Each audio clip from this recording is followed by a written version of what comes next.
भाग 8 सौंदर्य और संपूर्णता के सुझाव दिए और इस प्रकार अपने अवचेतन मन में बैठी नकारात्मक छवियों एवं नमूनों को बाहर निकाला, जिनकी वजह से मेरे शरीर में रोग उत्पन्न हुआ था। कोई भी व्याधि आपके शरीर में प्रवेश नहीं कर सकती जब तक कि वो पहले मन में न प्रवेश करे, और जैसे ही आप सकारात्मक विचारों के जरिए उसे डुबोकर नष्ट करते हैं, आपका मन बदलने लगता है और आपका शरीर उसी के अनुकूल बनने लगता है।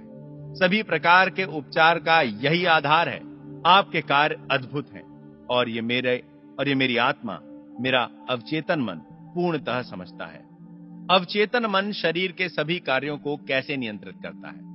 जब आप जागते रहते हैं और जब आप बिस्तर पर सो जाते हैं, उस दौरान आपका अवचेतन मन कभी न थकने वाले माध्यम से आपके चेतन मन की सहायता के बगैर आपके शरीर के सभी अंगों को निरंतर चलाए रखता है। उदाहरण के लिए, जब आप सो रहे होते हैं, आपके दिल की धड़कन एक लयबद्ध रूप से चलती रहती है, फेफड़े अपना काम करते रहते हैं, आपकी सांसें अंदर बाहर चलायमान रहती हैं। ये सब वैसा ही चलता रहता है जैसा आपके जागे रहने में चलता है। आपका अवचेतन मन पाचन क्रिया, ग्रंथिमय स्त्राव तथा शरीर की अन्य अनेक रहस्यमय कार्यवाहियों को नियंत्रित करता है। चाहे आप सो रहे हो या जाग रहे हो, आपके सिर के बाल उगते रहते हैं। वैज्ञानिक हमें बताते हैं कि त्वचा से पसीना जागे रहने से ज्यादा सोते रहने में निकलता है। सोने के दौरान आपकी आंखें, कान और अन्य इंद्रियां सक्रिय रहती हैं। उदाहरण के लिए, एक महान वैज्ञानिक को सोने के दौरान अपनी समस्याओं का समाधान मिला है। उन्होंने अपने समाधान सपने में देखे। कभी कभी आपका चेतन मन चिंता, व्याकुलता, भय और निराशा पैदा करके आपके हृदय, फेफड़े और पेट की सामान्य प्रक्रिया में बाधा उत्पन्न कर देता है। इस प्रकार के विचार आपके अवचेतन मन के व्यवस्थित संचालन में गतिरोध पैदा करते हैं। जब कभी आप मानसिक रूप से परेशान होते हैं, तो सबसे बढ़िया उपाय यह है कि शांत हो जाएं, मन को धीरज दें और अपनी प्रक्रिया पर विराम लगा दें। अपने अवचेतन मन से बात करें, उससे कहें कि वो शांतिपूर्वक दैवी नियम के अंतर्गत संयम बनाए रखे। आप देखेंगे कि आपके शरीर के सभी कार्य सामान्य हो गए हैं। याद रखें, आपको अपने अवचेतन मन को पूरे अधिकार और विश्वास के साथ कहना है। आप देखेंगे कि वह तुरंत आपके आदेश का पालन करेगा। आपका अवचेतन मन किसी भी कीमत पर हमेशा आपके जीवन को बनाए रखना और आपको स्वस्थ रखना चाहता है। वो आपको अपने बच्चों से प्यार करने के लिए प्रेरित करता है, जो अपने आप में जीवन बनाए रखने की नैसर्गिक इच्छा का रूप है। मान लो गलती से आपने कोई बुरा खाद्य पदार्थ खा लिया है, आपका अवचेतन मन आपसे उल्टी करवा देगा, आप उसे उगल देंगे। यदि आपने भूल से जहर खा लिया, तो आपका अवचेतन मन उसे बेअसर करने की प्रक्रिया में लग जाएगा। यदि आप उसकी चमत्कारी शक्तियों के भरोसे अपने आप को पूरी तरह छोड़ देंगे, तो आप पूरी तरह से स्वस्थ बन जाएंगे। पहली बात यह समझ लेनी है कि आपका अवचेतन मन हमेशा काम कर रहा है। वो दिन रात सक्रिय है, चाहे आप उसके अनुरूप काम करें या ना करें। आपका अवचेतन मन आपके शरीर का निर्माता है, किंतु आप इसका एहसास नहीं कर पाते क्योंकि उसकी कार्यप्रणाली बहुत ही शांतिपूर्ण और बेआवाज है। आपका कामकाज हरदम चेतन मन से रहता है, अवचेतन मन से नहीं। आपको केवल यह करना है कि अपने चेतन मन को जीवन की अच्छी बातों में व्यस्त रखें और निश्चित करें कि आपके रोजमर्रा के विचारों का आधार सुंदर हो, सत्य हो, न्यायोचित हो और सद्गुणों से संपन्न हो। अब जबकि आप हृदय से ये जान गए हैं कि आपका अवचेतन आपके रोजमर्रा के विचारों के अनुकूल अभिव्यक्त करता है, पुनर्निर्माण कर प्रदर्शित करता है, तो आज ही से अपने चेतन मन को अपने नियंत्रण में रखना सीखें। याद रखें, जैसे पानी पाइप में जाकर उसका आकार लेकर बहने लगता है, ठीक उसी प्रकार जीवन का नियम भी आपके अंदर आपके विचारों की प्रवृत्तियों के अनुरूप बहता है। मन में विश्वास जमा लें कि आपके अवचेतन की उपचार प्रक्रिया का आपके अंदर प्रवाह हो रहा है और चारों ओर सौंदर्य, स्वास्थ्य, शक्ति, आनंद एवं खुशहाली का साम्राज्य है। इस भावना को सजग रखकर उसे अपना प्रिय साथी बनाएं। विश्वास करें कि ये जीवन धारा आपके भीतर निरंतर बह रही है, स्फूर्ति दे रही है, आपको समृद्ध कर रही है। उसकी प्रतिक्रिया ठीक ऐसी ही होगी, आपके विश्वास के अनुकूल होगी। एक बहुत ही प्रसिद्ध उदाहरण है जिसका उल्लेख फ्रांस के चिकित्सा विभाग के संग्रहालय के रिकॉर्ड में भी किया गया है। फ्रांस की मैडम बायर का है। वे नेत्रहीन थी, उनकी आंखों की नसें क्षतिग्रस्त होकर मृत हो गई थी। वो इलाज के लिए लॉर्ड्स के चिकित्सा अस्पताल में भर्ती हुई और उन्हीं के शब्दों में चमत्कार उपचार हुआ। एक प्रोटेस्टेंट युवा महिला रूथ क्रैन्स्टन ने उस केस की छानबीन करके मैकाल्स नामक पत्रिका के नवंबर 1955 के अंक में लिखा कि लॉर्ड्स में आश्चर्यजनक रूप से उनकी आंखों की दृष्टि वापस आ गई, जबकि आंखों की नसें मृत और बेकार बनी रहीं, जैसा कि अनेक डॉक्टरों ने बार-बार परीक्षण करने के बाद यह प्रमाणित किया। 1 महीने बाद दोबारा परीक्षण में पाया गया कि उनकी देखने की शक्ति सामान्य हो गई है, किंतु पहले जैसा कि मेडिकल परीक्षण में बताया गया था, वे मृत आंखों से देख रही थीं। मैं भी अनेक बार लॉर्ड्स गया हूं और मैंने भी इस प्रकार के उपचार देखे हैं तथा यह तय है, जैसा कि हम अगले अध्याय में व्याख्या करेंगे, कि इसमें संदेह नहीं कि ऐसे चमत्कार उपचार की घटनाएं दुनिया के लगभग सभी धर्मों के तीर्थ स्थलों में होती हैं। जैसा कि हमने कहा कि तीर्थ स्थल के किसी पवित्र जल से मैडम बायर का उपचार नहीं हुआ, बल्कि उनके अपने अवचेतन मन ने उनकी आंखों की रोशनी लौटाई, जिसको मन की आत्मा ने चमत्कारी शक्ति प्रदान की। उनके अवचेतन मन के उपचार तंत्र ने उनके विचारों की प्रवृत्ति की प्रतिक्रिया स्वरूप कार्य किया। अवचेतन मन में आस्था एक विचार है। इसका अर्थ है वो स्वीकार करो जो सत्य है। विचार स्वीकृत होने पर स्वतः कर्मशील हो जाता है। इसमें संदेह नहीं है कि मैडम बायर उस तीर्थ स्थल में पूरी आशा और आस्था के साथ विश्वास की गई थी कि उनकी आंखों का उपचार होगा।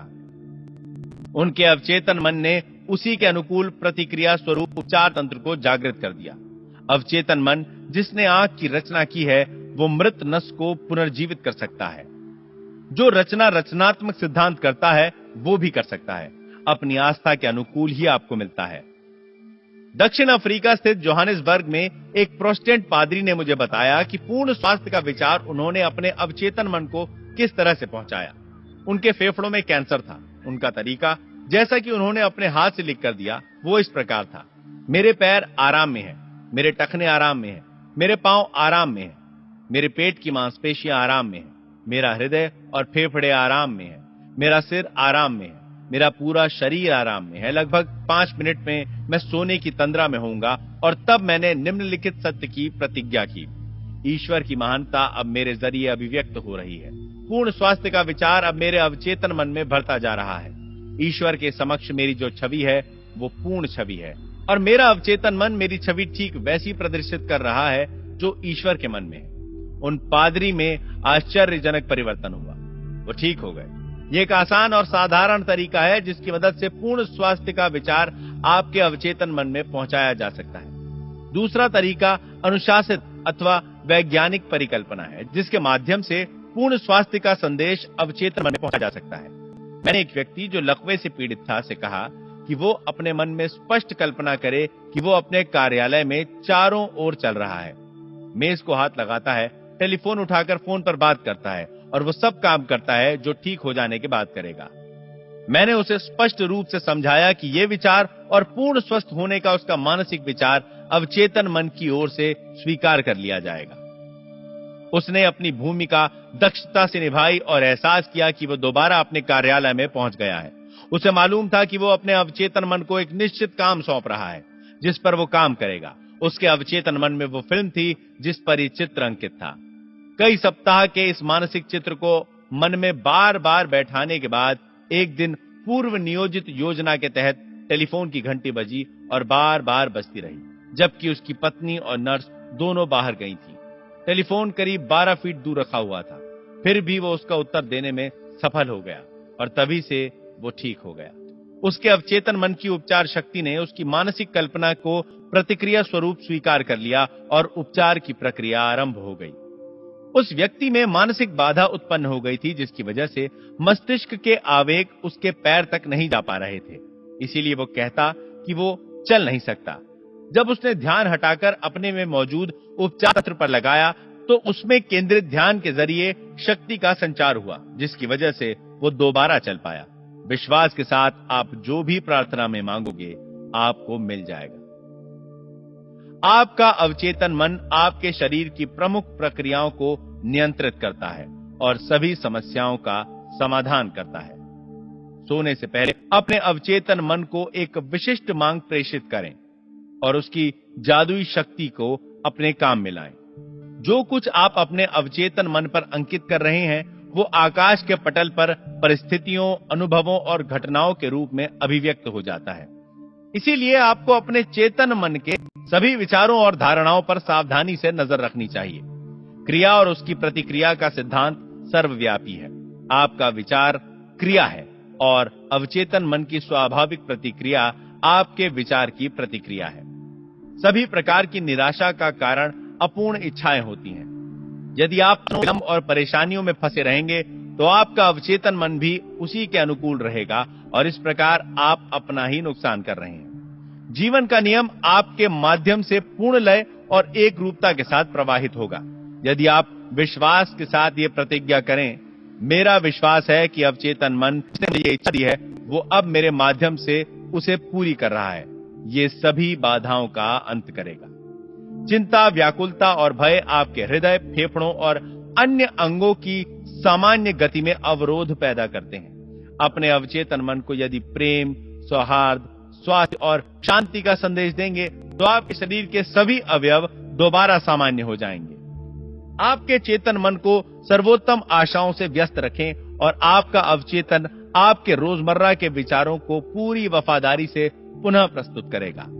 हमेशा मंगलमय अंत की या अपनी समस्या के समाधान की कल्पना करें और पूर्णता के रोमांच का एहसास करें। और आप जो कल्पना करते हैं या महसूस करते हैं वो आपका मन स्वीकार करेगा और उसका परिणाम देगा।